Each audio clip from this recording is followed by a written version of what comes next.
of sage to cleanse the space.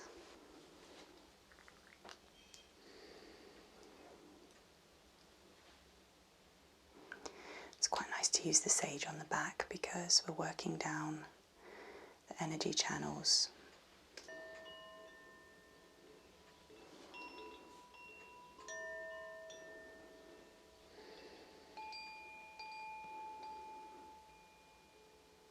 Deep breath in. That's great. I'm just going to actually place, I think, a couple of crystals around you. I'm going to use crystals that are good for grounding, warding off negativity, as well as cleansing.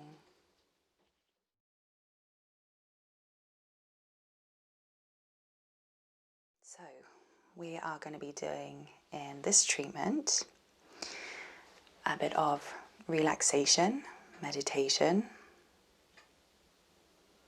We're going to be talking about the different chakra points. I'm going to do a little upper back massage, followed by a scalp massage as well. And me and Melissa have spoken through sort of anything I need to be aware of, any allergies, all that kind of stuff. So I know that we're good to go as far as all of that stuff's concerned. And this is kind of just to give you an idea of what a meditation, an upper back massage, and a scalp massage might look and feel like. So I'm more today going to just be giving examples of those different elements of the treatment. But a meditation is a really beautiful way to begin any treatment. So that's where we're going to start today. I suppose something I might just ask you first, Melissa, is when you've had massage in the past, do you prefer more like a firm pressure or soft? I don't know whether you're quite sensitive or... I quite like the firm pressure. Yeah. Firm pressure, Yeah. And we mentioned that the shoulders are going to be a good place to work on for Melissa, so we're going to put all our energy and attention up here, which is good. Thank you. And most people are holding tension up in the neck and the shoulders. There's a lot of science behind the idea that we hold emotional tension in the physical body. And a lot of people will relate to the idea of the butterflies in the tummy when we get nervous. And if we experience heartache or trauma, often that can show in health conditions. We can get poorly. And the same goes for the neck and the shoulders. When people are stressed, they tend to hold it all up around the neck and the shoulders. And so it's super, super common to have tightness around here. And that then leads up through the neck into the scalp, which is why we're also going to incorporate a little bit of work around the scalp today.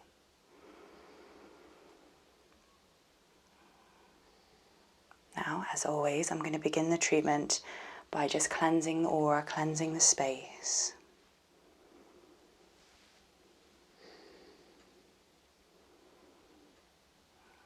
I do always quite like actually to just begin the treatment with a bit of gentle touch, just to kind of get an idea of the person, maybe how they're feeling, and how I can best support them. Just try and take the breath down into the belly in the middle of the back. Yeah, so you're taking that breath away from the neck and the shoulders. That's great. First, I'm going to use a bit of sage to cleanse the space.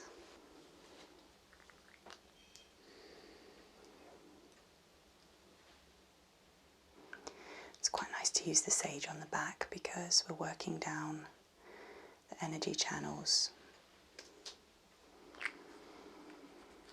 I'm going to talk first today in this meditation about the different chakras.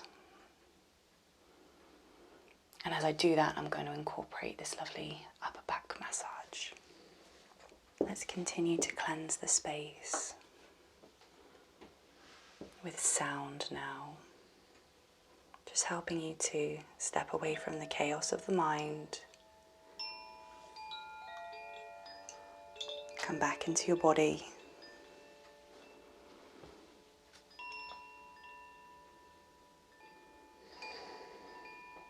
Some great breath work there, that's amazing. Listening deeply to the sounds.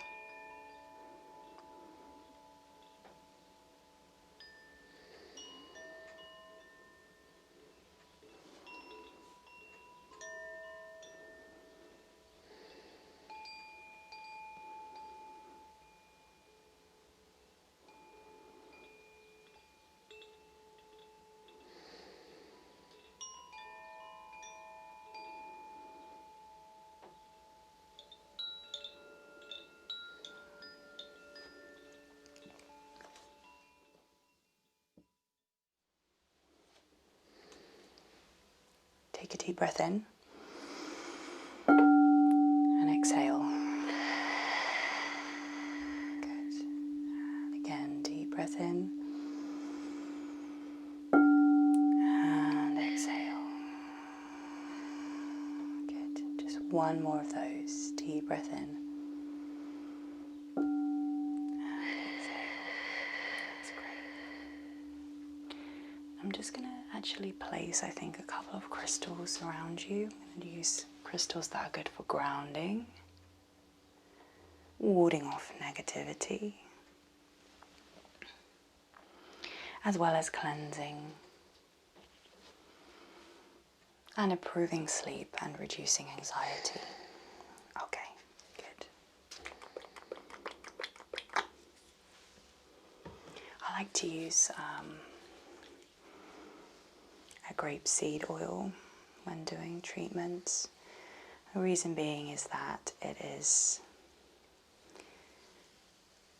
not completely non-allergenic, but it's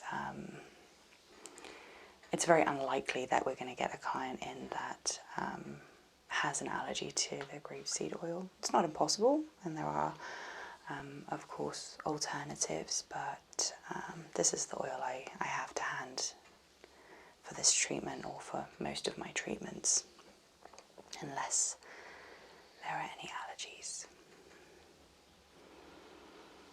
So I'm going to introduce just movement with my hands to the back. So I'm going to talk now about the chakras.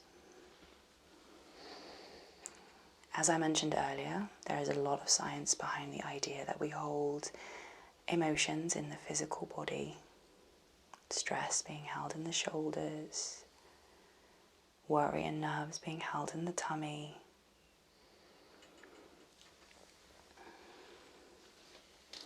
In yoga, we talk a lot about the 7 main chakras. It's the belief that we hold specific types of emotions in different parts of the body.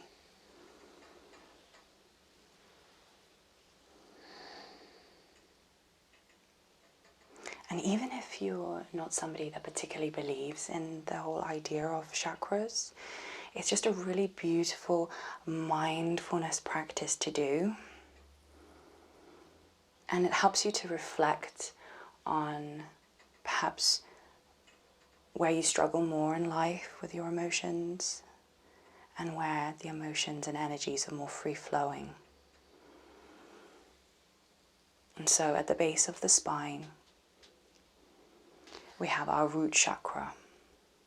This relates to feelings of safety, security, trust. Also, our morals are built here. So things that we've been brought up with through childhood.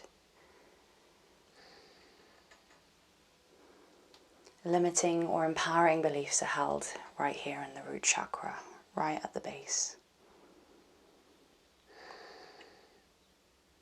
So if this area is blocked, perhaps you're holding on to something from your past. Releasing blocked energy from this area could look like stretching. There's different stretches we can do. There's massage. We can try to send the breath down to the base of the spine. Maybe we could visualize the color that represents the root chakra, which is red. Or we could use a mantra. A good mantra is, I am safe. And you can say it to yourself in your mind. I am safe.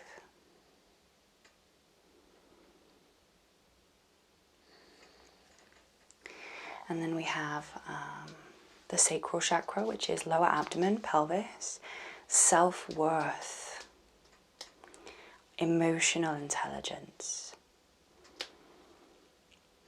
represented by the color orange.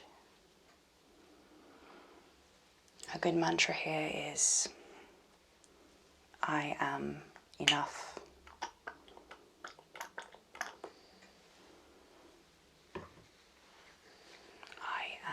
Enough.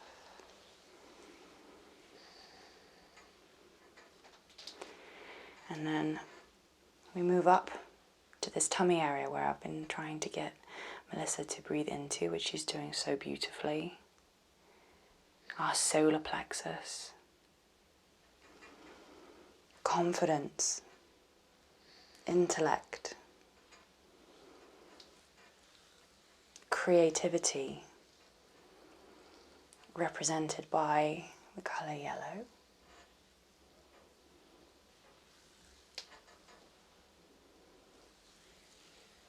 I am brave.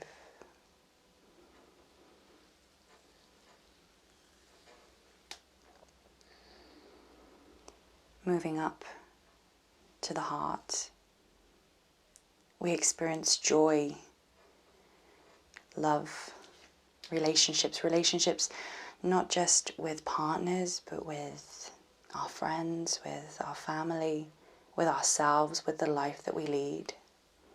Represented by the color green, Mother Nature. See if you can visualize any of these colors. Use your intuition. If you can visualize the color really easily, is that a sign that this energy is flowing and you have no blockages?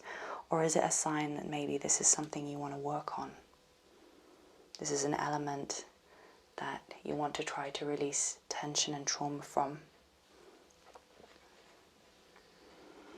Moving up to the throat.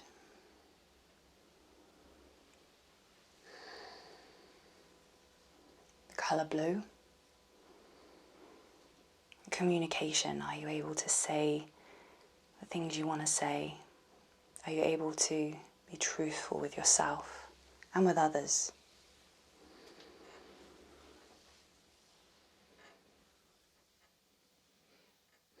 I have clarity.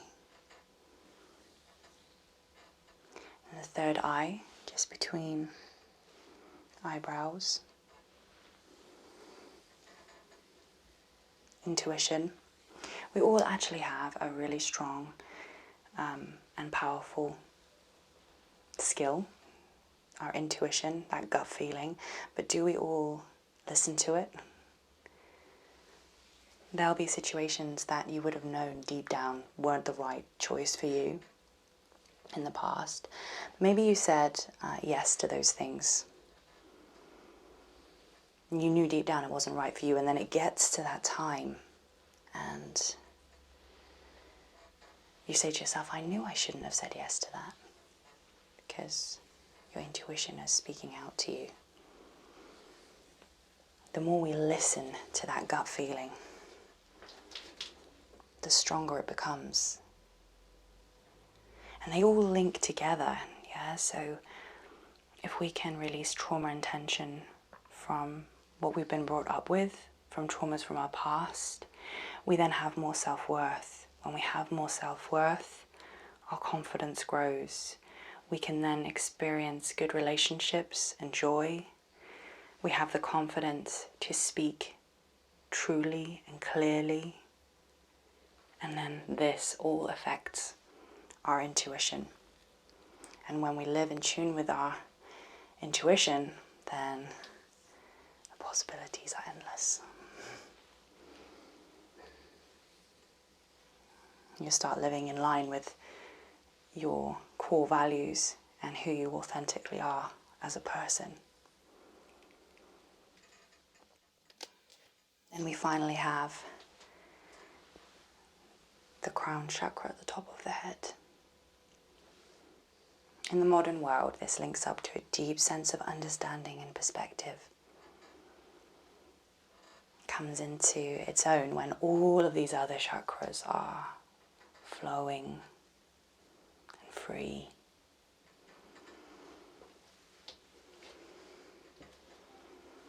The color for the throat chakra is blue.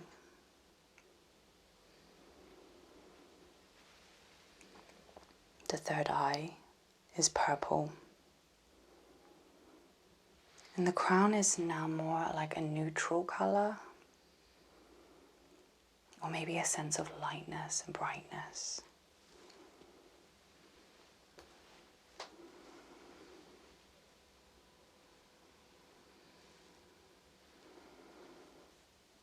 So,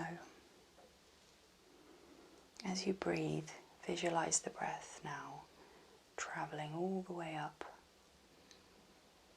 to the crown of the head. And then as you exhale, all the way down to the base of the spine.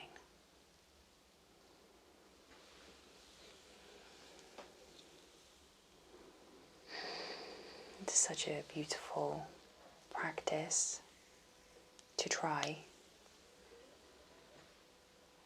and just see what comes up for you, what colors you can see easiest.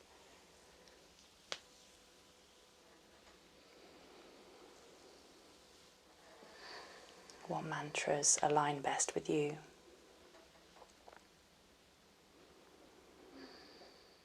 Is this pressure okay? It's quite tight there. Yeah, it's really nice. Good, okay. You definitely have one side a little bit tighter than the other side, which is very normal.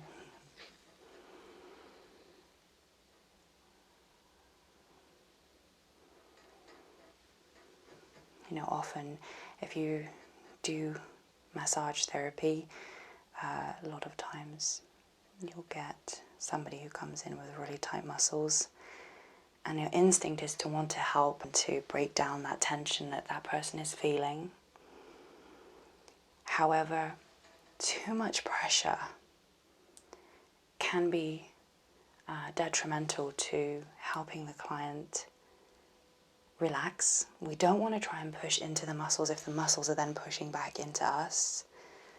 So it's finding that balance with the pressure and always checking in with the client.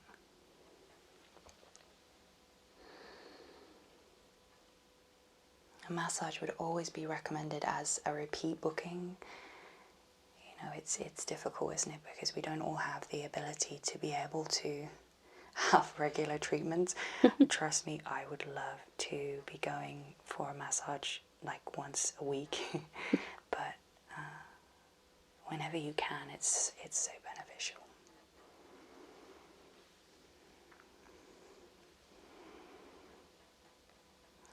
There's those occipital bones, nerves that link to our nervous system.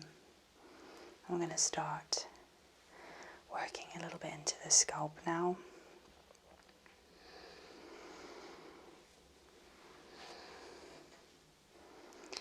And even though it doesn't really look like I'm doing very much, this kind of caring, slow movement of the hands is really comforting. And it's also helping me to just bring the hair where I want it to be for the treatment of the scalp.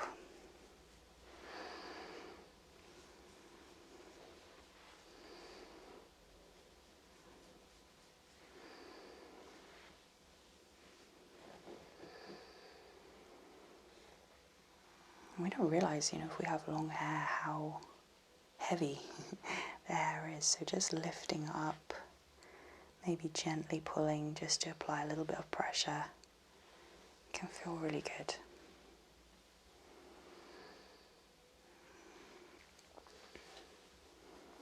And as I was mentioning, I think I mentioned earlier that tension around the neck and the shoulders, it all goes up to the scalp. So actually incorporating a scalp massage is really, it's really beneficial.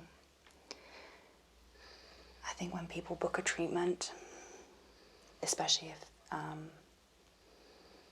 they don't have the opportunity to get a treatment very often, they'll just go book a massage.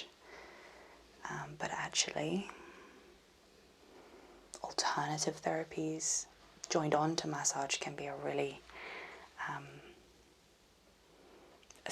just as beneficial, if not more. So I would always recommend, when booking your treatment, have a look at what your therapist offers. Have a chat with them before and see if they can tailor the treatment to you. Maybe they can add massage with something else, like reflexology, facial, scalp massage, Indian head massage.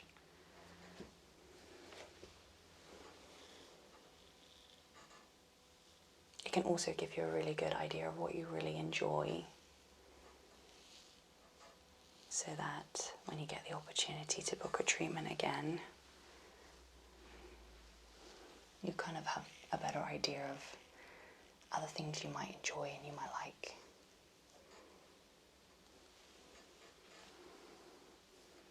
I'm going to move that fascia around the scalp now.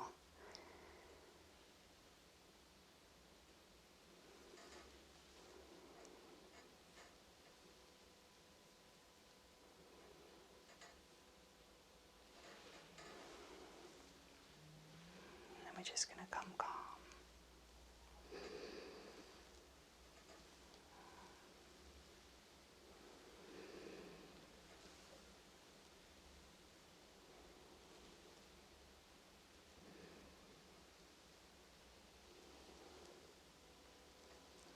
Just settling into this safe space.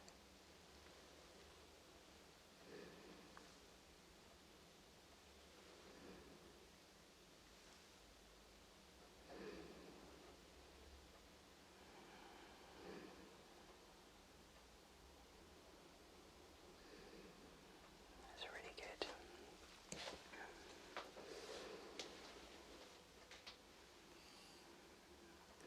When you're ready, take a deep breath in and exhale. Good. And again, deep breath in and out.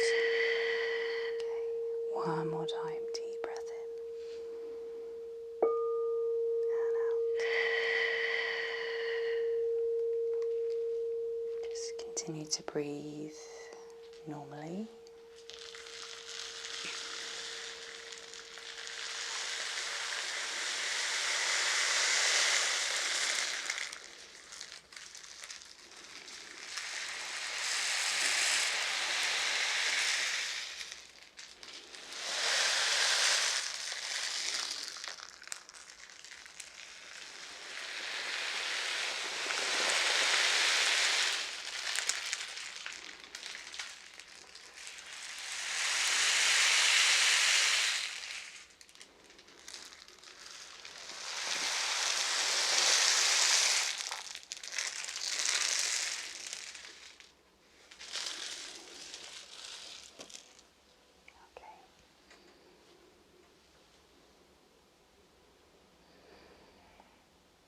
Just take your time.